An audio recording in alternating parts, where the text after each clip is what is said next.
Hey everyone, welcome to week 18 of Alpha 2.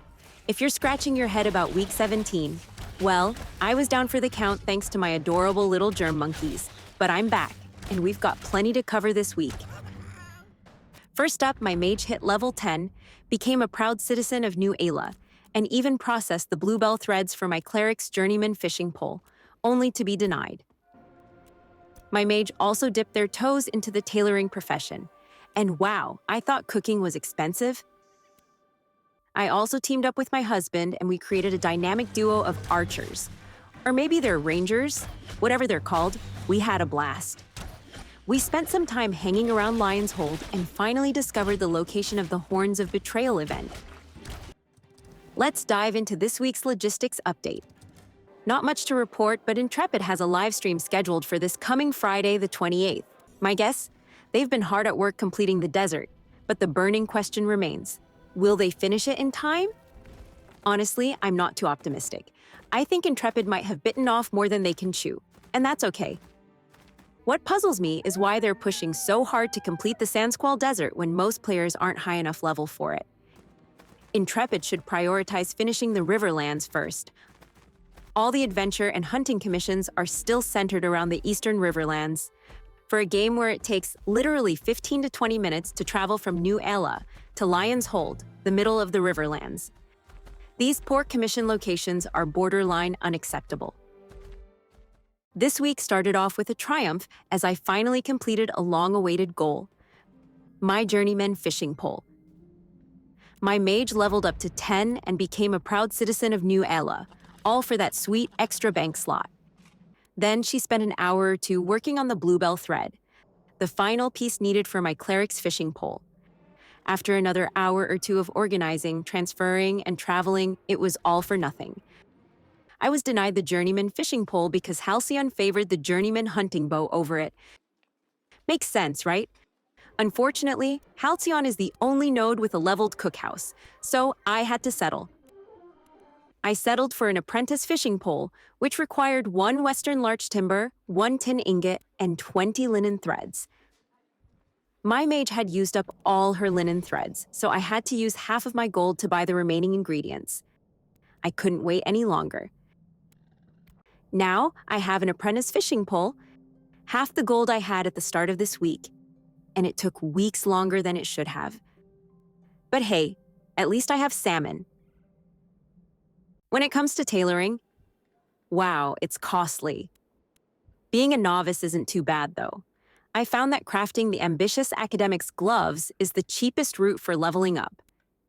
With 2 linen threads, 1 grem skin, and 57 coppers, you earn 160 tailoring experience. But as for recouping your expenses, forget it. You only get 36 coppers when selling to the vendor. This is a common trend across other professions I've dabbled in. The real kicker is apprentice tailoring. Despite being a novice tailor, I decided to peek into the apprentice-level bluebell gear. And holy smokes, Batman! The bluebell garb, a chest piece, requires 8 bluebell bolts, 1 tanned otter hide, and 1 bluebell thread. Initially, it doesn't seem too bad until you realize the cost of bluebell bolts. Each requires 1 giant bluebell and 1 weeping willow board. 1 weeping willow board. 1 weeping willow board. Do you know how difficult it is to find weeping willows?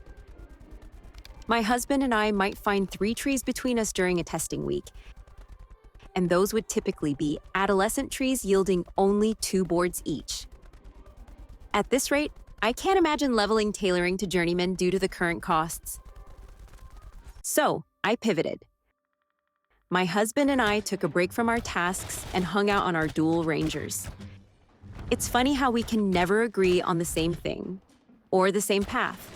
It's almost on a molecular level. If we have to go around a pond, he'll go left and I'll go right. Later, I would go left and he'd go right. We'd both choose our path and be on it before realizing the other isn't following.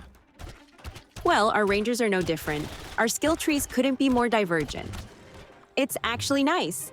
It gives us an easy way to measure each skill and ability. Moreover, my husband is more of the stand still and move only when you have to type. while I'm more of the up, up, down, down, left, right, B, A start kind of player. I often go for the movement increasing skills, while he chooses the damage increasing skills. So, is he right for choosing the enhance armament? Barbs that apply bleeding to enemies hit by his finishers, extended finishers, barrage, or scatter shot? Or am I right for opting for the expeditious barrage, reducing barrage's movement penalty while channeled? Good news is, after 18 weeks of Ashes of Creation, I finally found where the Horns of Betrayal event takes place. Bad news is, I almost died, twice trying to get there. Whee! You are so alive somehow. You should stop. Oh, here they come. I hope you're eating. Uh-oh. Go, go, go, go, go. Oh yeah, jump, jump, jump, jump, jump. Yep, there's a horn person. Okay, so that's how you do it. You just don't die.